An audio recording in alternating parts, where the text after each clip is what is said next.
ఈరోజు ఈ పత్రికా సమావేశం ముఖ్యంగా పెట్టడానికి గల కారణం ఏంటంటే ఒక రెండు పత్రికల వాళ్ళు మంత్రివర్యులు పార్థసారథి గారి మీద దుష్ప్రచారం చేస్తున్నారు. ఏమని?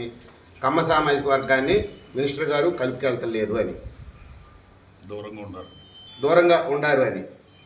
అది మేము ఖండిస్తున్నాం తీవ్రంగా. ఎందుకనంటే మంత్రివర్యులు మమ్మల్ని ఎప్పుడూ కూడా ఉదయం 7ంటికి వెళ్ళినా, ఏ పని కోసం వెళ్ళినా, ఆయన ఒక సామాజిక వర్గం ఏం కాదండి, అన్ని సామాజిక వర్గాలతో కూడా చాలా ఇదిగా వెళ్తా ఆయన పనులు చేస్తున్నారు. ఎందుకంటే ఈ పనులు ఆయన ఇంత అభివృద్ధి చేస్తుంటే వారం లేక వాళ్ళు ఆయన మీద దుష్ప్రచారం చేస్తున్నారు. ఎక్కడో ఎందుకు, మేము కమ్మాడినే, మేము పార్టీకి అందరూ కష్టపడిన వాళ్ళమే. నాకు ట్రిపుల్ ఆయన కష్టపడినందుకు ఏదో ఒకటి మాకు ఒక దారి అనేది చూపించాడు ఆయన మినిస్టర్ గారు. మరి ఇందులో కమ్మారిని పక్కన పెట్టింది ఎక్కడ?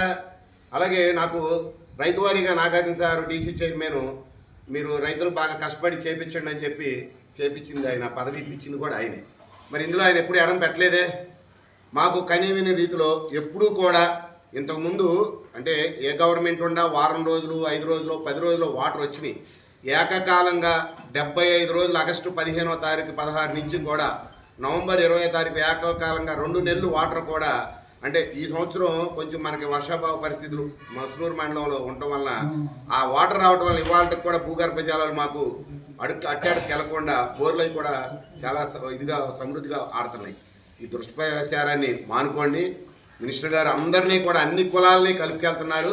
మీరేదో పకటకళ్ళు కనేసి మాలో మాకు చిచ్చులు పెడదామని కూడా దయచేసి ఇలాంటి దుష్ప్రచారాన్ని మానుకోమని ఆ పత్రికల వాళ్ళని ఖండిస్తున్నాం.